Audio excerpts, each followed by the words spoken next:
साथियों आई species warriors में स्वागत करते हैं। जैसे कि बहुत सारे लोग डिमांड कर रहे थे, हिस्ट्री का मैंने डाल दिया है, करंट अफेयर्स का डाल दिया है। साइंस के लिए आप लोग डिमांड कर रहे हैं कि सारे सब्जेक्ट मैं बारी बारी से डालूंगा, थोड़ा सा समय का मेरे पास भी अभाव है। तो साइंस में आप पूछ रहे थे सर किस सब्जेक्ट के आपके साइंस के आप बता दीजिए इंपॉर्टेंट टॉपिक्स जो है। ठीक है, तो मैं इसी पे एक वीडियो लेके आया हूँ कि how to score in science 25+। ठीक है, क्योंकि टोटल साइंस जो होते हैं 30 मार्क्स के होते हैं, शायद किसी को नहीं भी पता होगा, मैक्सिमम लोगों को तो पता ही होगा, प्रिपरेशन कर रहे हैं तो साइंस जो है बहुत ही डिसाइडिंग फैक्टर होता है। क्योंकि देखा जाए अगर तो सबसे अधिक इम्पॉर्टेंट जो क्वेश्चन का सेक्शन है आपका current affairs, science, Bihar special, history modern में स्पेशली, ये सारे सेक्शन ऐसे हैं कि अगर आपका अच्छा चला गया तो आपका रिजल्ट एकदम फिक्स है। ठीक है, उसके बाद से इसमें हम टॉपिक क्लासीफाई करेंगे, टॉपिक जहाँ से सबसे अधिक सवाल पूछे जाते हैं। क्या नहीं पढ़ना है ये कोई नहीं बताता, इसको भी मैं बताऊँगा कि इस सब टॉपिक से सवाल नहीं आते हैं। ठीक है, मैंने 30/30 एक बार लाया है, उसके बाद से 30/29 एक बार आया है। 29 नंबर सबसे कम मेरा CDPO के एग्ज़ाम में आया था 24, और CDPO का पेपर आप उठा के देख लीजिए किस स्तर का पेपर था, पसीना छूट गया था। ठीक है, तो आप आसानी से 25+ कर सकते हैं। लोग रिसोर्सेज को समझ नहीं पाते हैं, अगर रिसोर्सेज सही से फॉलो करिएगा तो निश्चित रूप से 25+ आ जाएंगे। केवल लूसेंट पढ़िएगा तो इससे नहीं हो पाता है उतना। ठीक है, क्योंकि जो पैटर्न जो बदल रहा है ना, तो उससे आपकी परेशानी हो रही है।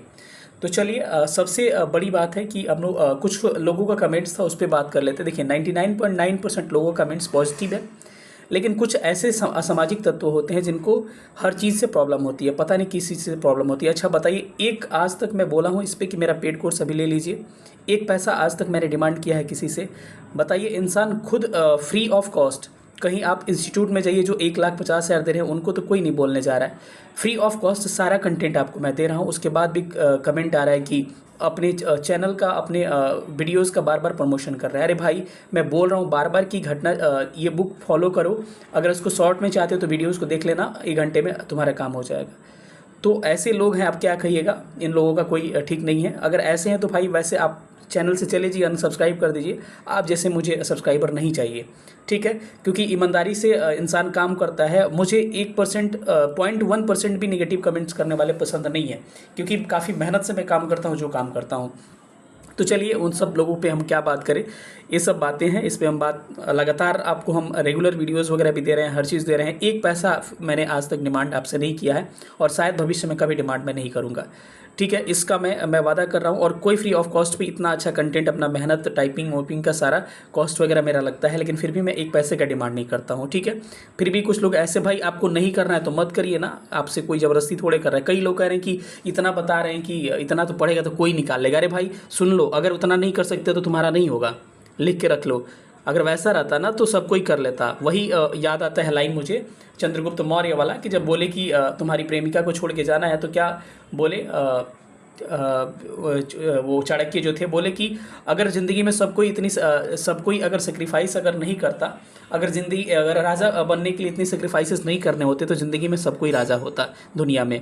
तो इसीलिए बिना सेक्रीफाइस, बिना मेहनत का कुछ मिलने वाला नहीं है। चलिए छोड़िए, जो लोग पढ़ना है उनको पढ़ने दीजिए भाई। अगर वैसे लोग हैं तो प्लीज़ हमसे दूर हो जाइए, वैसे लोगों से मुझे सख्त कोई ज़रूरत आपकी नहीं है। ठीक है, चलिए सेशन को स्टार्ट करते हैं और देखते हैं किन किन विषयों पर हम लोग बात करेंगे। ठीक है, चलिए स्टार्ट करते हैं सेशन को। सबसे पहले आपको आइडेंटिफाई करने हैं साइंस के टोटल क्वेश्चन कितने आते हैं। 30 क्वेश्चन आते हैं, और 30 में आप आसानी से मैं वही कह रहा हूँ कि बार बार मैं 30 किया हूँ, 29 किया हूँ, उसके बाद से सबसे कम मेरा स्कोर जो है 24 रहा है।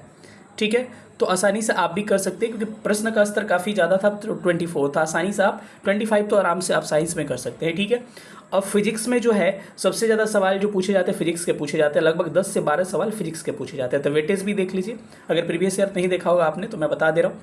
केमिस्ट्री के सबसे उसके सेकंड स्थान पे बायो होता है। बायो से भी लगभग आपके मान के चलिए 12 क्वेश्चन बायो से भी पूछे जाते हैं, और केमिस्ट्री से 7 से 8 प्रश्न या 9 प्रश्न के आसपास पूछे जाते हैं। ये वेटेज जो है अप्स डाउन भी करते रहते हैं, क्योंकि फिक्स वेटेज नहीं होता है। 30 होगा, लेकिन 30 कहाँ से होगा, लेकिन यहाँ से और यहाँ से और बायो से सबसे अधिक सवाल पूछे जाते हैं। अब चैप्टर आइडेंटिफाई करेंगे कि किस चैप्टर से सबसे ज़्यादा सवाल पूछे गए हैं आज तक, और मैं टॉपिक भी बताते चलूँगा इस टॉपिक से पूछा गया है, और जिस टॉपिक से नहीं पूछा गया ये भी बताऊँगा कि इस पर ज़्यादा फोकस करने की जरूरत नहीं, क्योंकि वेस्ट ऑफ टाइम होगा लास्ट टाइम पे, आप परेशान होइएगा। चलिए अब देखते हैं एक एक सब्जेक्ट के बारे में। अंत में चल के हम लोग रिसोर्सेज की भी बारे में बात करेंगे, कौन सा रिसोर्सेज आपको फॉलो करना चाहिए और कौन सा रिसोर्सेज आपका बेटर हो सकता है। चलिए देखते हैं इसका सबसे पहले मैं आपके सामने फिजिक्स का चैप्टर उठा के लाया हूँ और जहाँ से सबसे अधिक सवाल पूछे जाते हैं। ये जो चैप्टर है कई लोग हल्का में लेते हैं, लेकिन 3-4 सवाल यही से आता है। यूनिट मतलब कि एसआई यूनिट वगैरह होगा, पूछेगा कि साउंड का एसआई यूनिट क्या होता है, वेवलेंथ का क्या होता है। इस तरह के क्वेश्चंस यूनिट्स वाले सवाल पूछे जाते हैं। फिर से मैं कह रहा हूँ कि आज तक डायमेंशन के सवाल नहीं पूछे गए हैं, तो क्या नहीं पढ़ना इसको भी नोट करते चलेगा। डायमेंशन अभी मत कहिएगा सर बोले थे बाई दी में कभी आ गया था, लेकिन डायमेंशन नहीं पूछा जाता क्योंकि मैं भगवान नहीं हूँ कि क्या आएगा क्या नहीं आएगा, लेकिन हाँ प्रीवियस एनालिसिस किया हूँ, उसके आधार पर बता रहा हूँ। सदिश अदिश यानी कि स्केलर और वेक्टर से भी सवाल आपके, हाँ वेक्टर गलती है, वेक्टर से भी सवाल आपके पूछे जाते हैं। ठीक है, तो इन दो टॉपिक को आपको लेकिन डायमेंशन पे ज़्यादा फोकस नहीं करना। मापक यंत्र से हर साल 1-2 सवाल पूछे जाते हैं। मापक यंत्र का मतलब लेक्टोमीटर से क्या मापते हैं, अल्टीमीटर से क्या मापते हैं, वोल्टमीटर से क्या मेज़र करते हैं, एमीटर से क्या मेज़र करते हैं। तो इसका मैं सारा करवाऊंगा अपने चैनल पर, लेकिन सबसे पहले मैं बताते चलता हूँ। बल और गति का नियम, यहाँ से भी 1-8 सवाल पूछे गए, लेकिन उतना भी ज़्यादा यहाँ से अभी तक नहीं पूछे थे, लेकिन टीचर वाले में पूछा गया है तो आयोग वही है, हो सकता है रिपीट कर दे। गुरुत्वाकर्षण ग्रेविटेशन से भी उतना ज़्यादा सवाल यहाँ से नहीं पूछा गया है, लेकिन फिर भी 1-2 सवाल यहाँ से आए हैं। ठीक है, जहाँ से ज़्यादा पूछा जा रहा है मैं आपको प्रेशर कर दे रहा हूँ, ये 2 टॉपिक से सबसे ज़्यादा पूछा जा रहा है। अब इसको स्किप इसलिए नहीं किया क्योंकि पूछा जाता है और आजकल ट्रेंड बना है तो पूछा जा सकता है। स्थूल पदार्थों के गुण, प्रॉपर्टीज ऑफ मैटर, इसको आप लोग स्किप कर देते हैं, लेकिन बीपीएससी यहाँ से सवाल पूछता है। जैसे सरफेस टेंशन से सवाल पूछ देगा, क्या पूछेगा कि जो वर्षा की बूंद जो होती है गोलाकार क्यों होती है, वाटर ड्रॉप्स जो होती है, रेन वाटर ड्रॉप्स क्यों गोल होती है सरफेस टेंशन के कारण, या फिर सूप पीते हैं तो क्यों आपको क्या स्वादिष्ट लगता है गर्म सूप पीने पे। इसमें विस्कोसिटी पूछ सकता है कि किसका विस्कोसिटी, जैसे कि पूछा एक बार कि हनी का सबसे अधिक विस्कोसिटी के बारे में पूछा गया है। किसी को तो कैपलरी के बारे में पूछता है कि कैपलरी एक्शन जो होता है किस किस परिघटना में आपको काम आता है। जैसे लालटेन स्टोप वाला आपको पता होगा, किसान जो खेत जोत देते हैं वो पता होगा, तो इससे सवाल पूछा गया है। डेंसिटी से भी सवाल पूछता है कि किसका, वाटर से जिसका डेंसिटी कम होगा वो ऊपर तैरने लगेगा, जिसका ज़्यादा होगा डूब जाएगा। इस तरह के सवाल। प्रेशर से भी सवाल पूछा जाता है, प्रेशर का मेजरमेंट जब बैरोमीटर गिरता है तो क्या होता है। इसके अलावा जब क्या होता है बॉइलिंग पॉइंट और मेल्टिंग पॉइंट से प्रेशर से संबंधित सवाल पूछा जाता है कि कुकर में, क्योंकि मेरे क्वेश्चन से आपको आइडिया लग जाएगा कि मैंने कितना एनालिसिस किया। कुकर में पूछा जाता है कि कुकर में जो खाना जो होता है क्यों जल्दी बन जाता है, वही कढ़ाई वगैरह में देर से बनता है, पहाड़ों पे खाना बनाने में लेट क्यों होता है। तो ये सारे टॉपिक प्रेशर में आएंगे। ठीक है, आगे चलते हैं हम लोग। यहाँ पे और टॉपिक्स आपको उष्मा एवं उष्मागतिकी यानी थर्मोडायनेमिक्स कह सकते हैं। यहाँ से भी सवाल पूछा जाता है कि मैक्सिमम वाटर का डेंसिटी कितना पे होता है, कितना डिग्री सेल्सियस पर, मिनिमम कितना होता है। सब ग्राफ बना के मैं आपको क्लियर करते चलूंगा। ठीक है, बिल्कुल आप टेंशन में मत आइएगा। तरंग और गति सबसे यहाँ से भी खूब दबा के सवाल पूछता है साउंड से।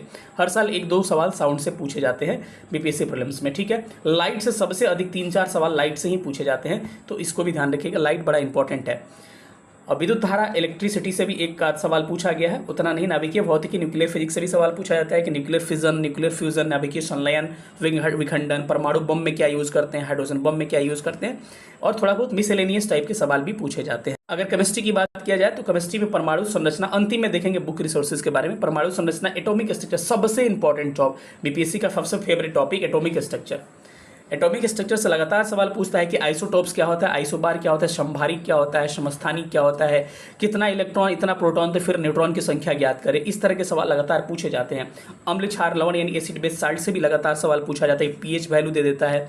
इसके अलावा कोई लिटमस ब्लू को रेड कर दे रहा है तो क्या होगा, इस तरह के सवाल पूछा जाता है। मेटल से भी सवाल पूछा जाता है, मेटल में पूछेगा किसकी जो रहती है हीट कंडक्टिविटी ज़्यादा होती है, इस तरह के सवाल पूछे जाते हैं। अधातु से भी सवाल, नॉन मेटल से भी कई बार पूछे गए हैं, जैसे कि क्लोरीन से सवाल पूछा जाता है, या फिर आपको ब्रोमीन वगैरह से सवाल पूछा जाता है, तो इन सारे तत्वों से सवाल पूछा जाता है। मिश्र धातु एलवाई, जैसे कि इसमें पूछा जाता है कि जैसे कांसा जो होता है क्या होता है, उसके बाद से ब्रोंज मेटल क्या होता है, किस किस से मिलकर बना होता है। एक कार्बनिक रसायन, ऑर्गेनिक केमिस्ट्री में आपको हाइड्रोकार्बन्स, एल्किन, अल्काइन से थोड़ा बहुत देख लीजिएगा, उतना नहीं पूछता। यहाँ से अल्कोहल से सवाल पूछा गया है कि किससे अंधे होकर लोग मर जाते हैं, या जहरीली शराब कौन सी है। बहुलक पॉलीमर से सवाल पूछे जाते हैं कि नॉन स्टिक कढ़ाई में क्या यूज़ करते हैं। विस्फोटक पदार्थ से रिलेटेड सवाल पूछे जाते हैं, तो इसको एक बार देख लीजिएगा। ठीक है, थोड़ा बायोलॉजी पे आ जाते हैं। बायोलॉजी में कोशिका सेल से सवाल पूछा जाता है कि पावर हाउस ऑफ सेल क्या है, या फिर प्रोटीन का निर्माण कहाँ होता है। जीव विकास यानी कि ऑर्गेनिक इवोल्यूशन, और आनुवंशिकी यानी कि जेनेटिक्स से भी सवाल पूछे जाते हैं कि जेनेटिक्स से जन्मदाता कौन था। पादप कार्यकी यानी कि प्लांट मार्फोलॉजी, प्लांट मार्फोलॉजी से खूब सवाल पूछे थे। मैं पहले आपको कह रहा हूँ कि क्या नहीं पढ़ना है, क्लासिफिकेशन पे ज़्यादा फोकस मत करिएगा। वर्गीकी जिसको कहते हैं, जिसमें नहीं कहता है कि अगर ह्यूमन में एनिमल क्लासिफिकेशन में आ जाए तो इकाइनोडर्मेटा हो गया, कार्डेटा हो गया, उसके अलावा आप पढ़ते हो आर्थ्रोपोडा हो गया। तो ये सब इतने टफ टॉपिक है 9th क्लास के एनसीईआरटी में है, लेकिन यहाँ से बीपीएससी सवाल नहीं पूछता है। तो जो नहीं पढ़ रहा है इसको भी आपको थोड़ा सा ध्यान देना है। इसके अलावा आप आइएगा तो प्लांट मॉर्फोलॉजी, तो आपको ये सब छोड़ना है। हाँ, इसमें क्या फोकस करना है, प्लांट का क्लासिफिकेशन भी ज़्यादा ध्यान नहीं देना है कि क्या कहते हैं कि फेनरोगेम्स, क्रिप्टोगेम्स ये सब क्या होते हैं, इस पे ज़्यादा आपको एंजियोस्पर्म, जियोस्पर्म ये सब पे ध्यान ज़्यादा नहीं देना है। सवाल नहीं, यानी कि क्लासिफिकेशन से ज़्यादा सवाल नहीं पूछा जाता है। हाँ, सवाल कहाँ से आते हैं, जैसे कि एंथोसाइनिन वगैरह हो गया कि सेब की लाली किस कारण से होती है, कुकुरबिटेसिन के बारे में सवाल पूछा जाता है, कैरोटीन के बारे में सवाल पूछता है, तो वो सब प्लांट मॉर्फोलॉजी में आ जाएगा, जिसमें प्रकाश संश्लेषण, फोटोसिंथेसिस भी आ जाएगा, पादप पोषण, न्यूट्रिशन पादप का आ जाएगा, पादप हार्मोन्स आ जाएंगे कि कौन सा हार्मोन जो होता है पौधों की वृद्धि के लिए, ऑक्सीजन के बारे में पूछ देगा कि कौन सा गैसीय अवस्था में पाया जाता है या फिर कौन सा फलों को पकाने में यूज़ किया जाता है। इस तरह के सवाल पूछे जाते हैं। अब थोड़ा सा यहाँ देखें तो अगर ह्यूमन में चला जाए तो ह्यूमन फिजियोलॉजी में, ह्यूमन फिजियोलॉजी से सबसे अधिक सवाल जो भी सवाल पूछे जाते हैं साइंस के बायो के 70 to 80% सवाल ह्यूमन फिजियोलॉजी से पूछा जाता है। इन सब चैप्टर को आपको ध्यान से कर लेना है, जैसे कि हमारा शरीर में क्या क्या पाचन, पोषण, डाइजेस्टिव सिस्टम, जिससे पूछेगा कि प्रोटीन का पाचन कहाँ से शुरू होता है, मुख में किसका पाचन होता है, सबसे अधिक पाचन की क्रिया स्मॉल इंटेस्टाइन में होती है, इस तरह के सवाल। उसका लेंथ हो गया, लेंथ पूछ देगा। इस तरह के सवाल लगातार पूछे जाते हैं, ठीक है। रक्त परिसंचरण तंत्र, ब्लड से सवाल पूछा जाता है, सर्कुलेटरी सिस्टम से सवाल पूछा जाता है, तंत्रिका तंत्र, नर्वस सिस्टम से सवाल पूछा जाता है, इसमें ब्रेन वगैरह भी आ जाएगा। श्वसन तंत्र, रिस्पिरेशन सिस्टम से थोड़ा बहुत सवाल, ज़्यादा नहीं पूछे जाते यहाँ से। हार्मोन से भी सवाल पूछा जाता है। हार्मोन्स में दोनों एंडोक्राइन, एक्सोक्राइन जो ग्लैंड्स है उनसे कौन सा हार्मोन्स निकलता है उसके बारे में, पैराथायराइड के बारे में, जो थायराइड के बारे में, एसडीजी हार्मोन जो है उसके बारे में, एसटीएच हार्मोन है उनके बारे में सवाल पूछे। कंकाल तंत्र के बारे में सवाल पूछा जाता है कि हड्डी हड्डी को कौन जोड़ता है, लिंगामेंट क्या है, तो ये सब सवाल आपके देखने को मिलता है। सबसे छोटी हड्डी, सबसे बड़ी हड्डी, इस तरह के सवाल। इसके अलावा विटामिन से भी खूब सवाल दबा के पूछे जाते हैं। विटामिन को नाम, उनका केमिकल फॉर्म नेम क्या है, इसकी खोज किसने किया था, और डिजीज़ के बारे में खूब सवाल। डिजीज हर तरह का, चाहे वायरस से हो गया, चाहे बैक्टीरिया से हो गया, चाहे प्रोटोजोआ से हो गया, चाहे जेनेटिक डिजीज हो गया, हर तरह से सवाल पूछे जाते हैं। तो यही है। अब रिसोर्सेज के बारे में थोड़ा सा आपको मैं बता दूं। रिसोर्सेज फॉलो करना चाहिए, तो सबसे बेस्ट रिसोर्सेज मैं बता रहा हूँ कि सबसे पहले आपको 9th और 10th क्लास की एनसीईआरटीज आपको पढ़नी है, क्योंकि इस समय मैं ऐसा नहीं बताऊंगा कि आपको कर ना सको। मैं कोशिश कर रहा हूँ कि अपने चैनल पर एनसीईआरटी साइंस का 6 to 10 डालने के लिए, तो उसमें 6, 7, 8 अगर मैं करवाऊंगा तो देख लीजिएगा, वहाँ से भी सवाल आजकल आ रहे हैं। लेकिन ये आपको एकदम मस्ट है, 9th 10th का एनसीईआरटी आपको करना है। मैंने इसको अच्छा से करके जाता हूँ, कितना भी पढ़ा रहता हूँ उसके बाद भी। तो 9th 10th क्लास की एनसीईआरटी आप खत्म कर सकते हैं, कोई बड़ा चीज़ नहीं है। तो 9th 10th का एनसीईआरटी कर लेना है। इसके अलावा लूसेंट, और लूसेंट में आपको कोई बड़ा चीज़ मैं नहीं बताऊंगा। जीके वाला लूसेंट की मैं बात कर रहा हूँ, जिसमें 10-10 पेज में क्या दिया हुआ है, 10 पेज में फिजिक्स, 10 पेज में केमिस्ट्री, 10 पेज में बायो, इस तरह से दिया हुआ है। वो ग्रीन वाला साइंस मत उठा लेना, नहीं तो पता चलेगा कि मेंस में निकल जाएगा, तब तक पढ़ते रह जाओगे। तो ये लूसेंट जीके वाला साइंस आपको एक बार देख लेना है। और उसके बाद से आपको क्या करना है कि घटना चक्र आपको लगा लेना है। जो टॉपिक पढ़िए, मानिए डिजीज पढ़ रहे हैं तो वहाँ से उसका क्वेश्चन लगा लीजिए। अगर आप न्यूट्रिशन पढ़ रहे हैं लूसेंट में, कैसे पढ़िए मैं बता रहा हूँ। जैसे कि लूसेंट में न्यूट्रिशन पढ़ रहे हैं आप, हमारे पोषण, डाइजेस्टिव सिस्टम, तो 10th क्लास में डाइजेस्टिव सिस्टम दिया हुआ है, आपको खोजना पड़ेगा, थोड़ा मेहनत करना पड़ेगा। तो डाइजेस्टिव सिस्टम यहाँ से पढ़ लीजिए, कंसेप्ट क्लियर हो जाएगा। लूसेंट से पढ़ के घटना चक्र से लगा लीजिए।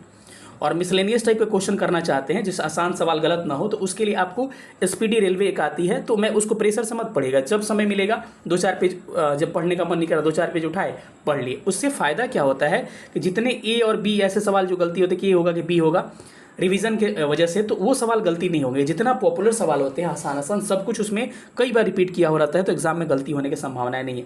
बाकी बेसिक रिसोर्स मैंने जो बताया इसको फॉलो करिएगा। और अब मैं बता रहा हूँ, जो लोग बार बार वीडियो के लिए करते हैं, देखिए मैंने रिसोर्सेज बताया है, इसको फॉलो आपको इसी को करना है। लेकिन हाँ, वीडियोज़ कभी आज शायद अगर साइंस के जो अगर मेरे स्टूडेंट होंगे तो मेरा वीडियोज़ देखे होंगे, कभी आप मेरा वीडियोज़ थोड़ा देखिएगा। साउंड का मैं वीडियो हो सकता है तो जल्द से जल्द लाने की कोशिश करूँगा, लाइट का, ये सब टॉपिक जो इंपॉर्टेंट है। और एक बार कभी पढ़ के देखिएगा, आप नहीं पूरा कॉन्फिडेंस फील किए तो कहिएगा। मैं अभी पहले बातें ज़्यादा नहीं करूँगा, जब आएगा तो देख लीजिएगा। बाकी टेलीग्राम ग्रुप का लिंक मैं डिस्क्रिप्शन में दे दे रहा हूँ, उससे आप ज्वाइन कर लीजिएगा। कोई भी इन्फॉर्मेशन होगा, कोई भी क्वारीज होगा तो हमसे कांटेक्ट कर सकते हैं। बाकी इंस्टा आईडी जो है मैं आपको बता दे रहा हूँ, भूपेश रवि, BHUPESH, भूपेश RAVI रवि। और 1997 इस पर कॉन्टैक्ट करके आप क्या कर सकते हैं, मैसेज कर सकते हैं, कोई भी आपकी प्रॉब्लम होगी तो ठीक है। तो ये सारी बातें हैं, आपको ये चीज़ फॉलो करनी है। और सारे सब्जेक्ट के डेली 2-2 वीडियो डाले जा रहे हैं। सारे सब्जेक्ट का मतलब हिस्ट्री और बिहार स्पेशल ज्योग्राफी मैं स्टार्ट किया हूँ, तो उसको देखिए, आपको एकदम निश्चित रूप से बहुत फायदा मिलेगा। मिलेंगे अगले सेशन में अगले किसी स्ट्रेटजी के साथ, तब तक अपना ख्याल रखिएगा। सेशन देखने के लिए बहुत बहुत धन्यवाद। Thank you so much. जय हिंद।